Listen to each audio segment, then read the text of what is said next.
सन 1664 में जब काशी विश्वनाथ में औरंगजेब की सेना ने काशी विश्वनाथ ज्योतिर्लिंग को खंडित करने के पापी उद्देश्य से आक्रमण किया, उनका सामना पारंपरिक सैनिकों से नहीं अपितु महानिर्वाणी अखाड़े के सन्यासियों से हुआ।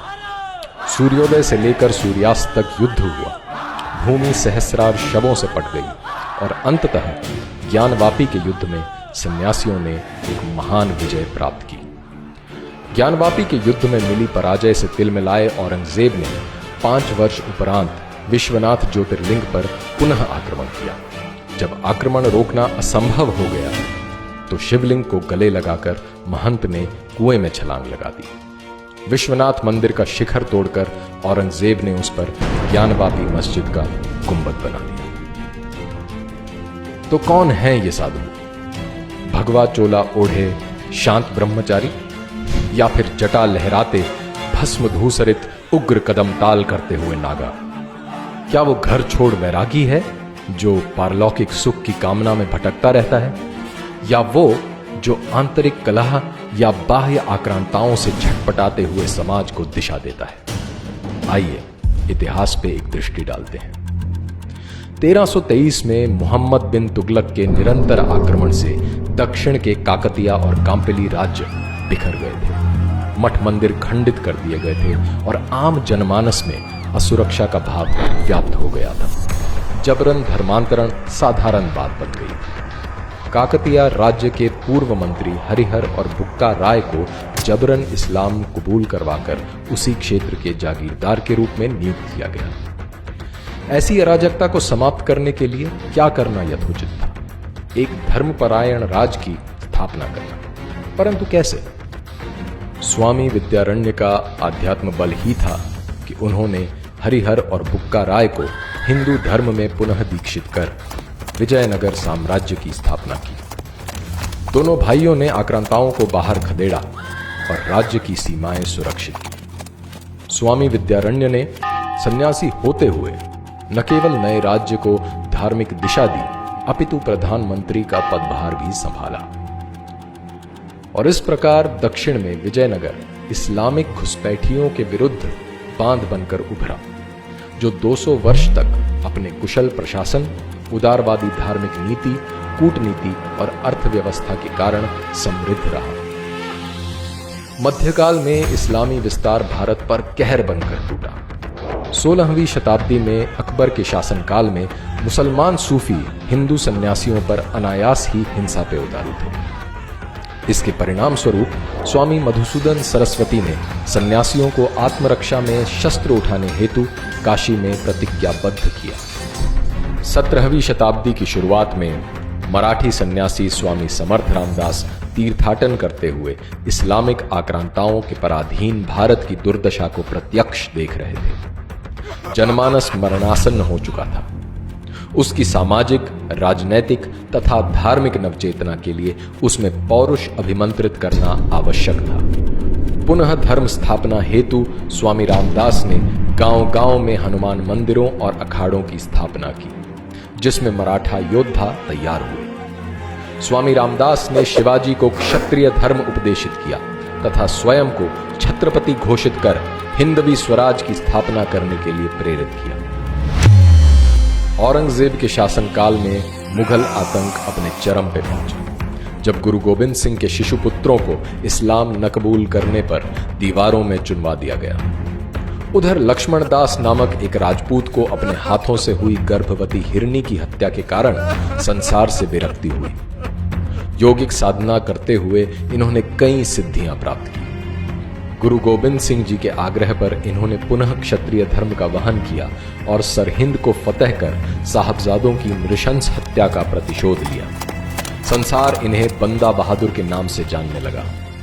जब इन्हें मुगलों ने छलवश गिरफ्तार किया, तब घृणित काय फर्रुखसियार ने इनके पुत्र को इनकी आंखों के सामने कटवाया और उसके शरीर से उसका हृदय निकालकर इनके मुंह में भर दिया। और ये परम वेदना सहते हुए बंदा बहादुर वीर गति को प्राप्त हुए। 19वीं शताब्दी तक एक तरफ ईसाई मिशनरी का धर्मांतरण के लिए बढ़ता प्रपंच, वहीं दूसरी ओर अंधविश्वास और निरक्षरता के कारण शिथिल पड़ा हिंदू समाज।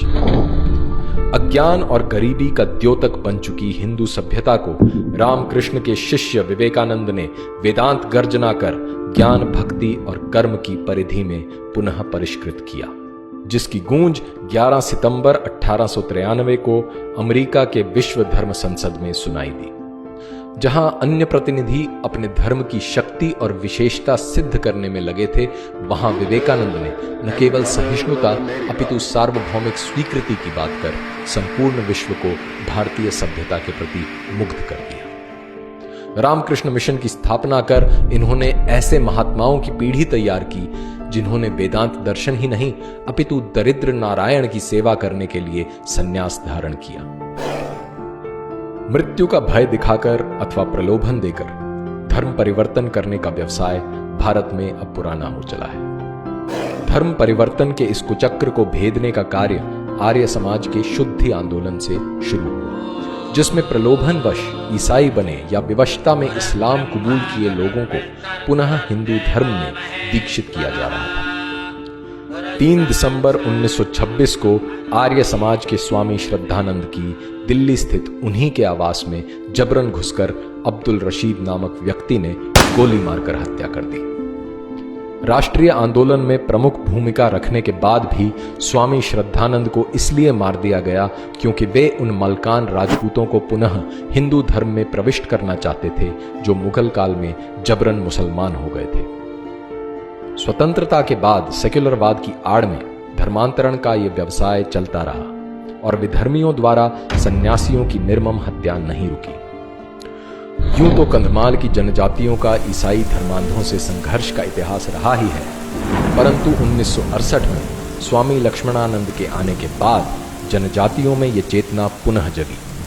23 अगस्त 2008 को जन्माष्टमी के दिन 20 सशक्त नकाबपोशों ने स्वामी लक्ष्मणानंद की कलाई और स्नायुजाल को काटकर उनके शरीर को गोलियों से छलनी कर दिया। 2013 में माओवादी नेता पुलरी रामा राव तथा अन्य धर्मांतरित ईसाइयों को दोषी पाया गया। इसी प्रकार सन्यासी कई बार गहरे षड्यंत्र का शिकार हो जाते हैं या फिर सरकारी उदासीनता के कारण गुमनामी में देह त्याग करते हैं। हरिद्वार स्थित मातृसदन आश्रम के सन्यासियों की गंगा के अविरल निर्मल प्रवाह के लिए देह त्याग की परंपरा सी बन गई। उसी परंपरा के साधु स्वामी ज्ञान स्वरूप सानंद ने सरकार से मुख्यतः हिमालय में गंगा की सहायक नदियों पर बनने वाले जल विद्युत परियोजनाओं पर तथा हरिद्वार कुंभ में बालू खनन, निर्वनीकरण तथा जीव जंतुओं की हत्या पर प्रभावी रोक लगाने की मांग की। सरकार की उदासीनता देखकर मजबूरन आमरण अनशन पर बैठे। अपने अंतिम साक्षात्कार में स्वामी सानंद ने कहा था कि अगर गंगा के लिए उनकी मृत्यु भी हो जाए तो उन्हें कोई पछतावा नहीं होगा। 12 अक्टूबर 2018 को स्वामी सानंद ने अनशन के 112वें दिन अंतिम सांस ली। इतिहास साक्षी है कि मोह माया की दास्ता न स्वीकार करने वाले सन्यासियों ने सांस्कृतिक दासता के विरुद्ध अग्रिम भूमिका निभाई है। भारत के इन वीर सपूतों को हमारा शत शत नमन।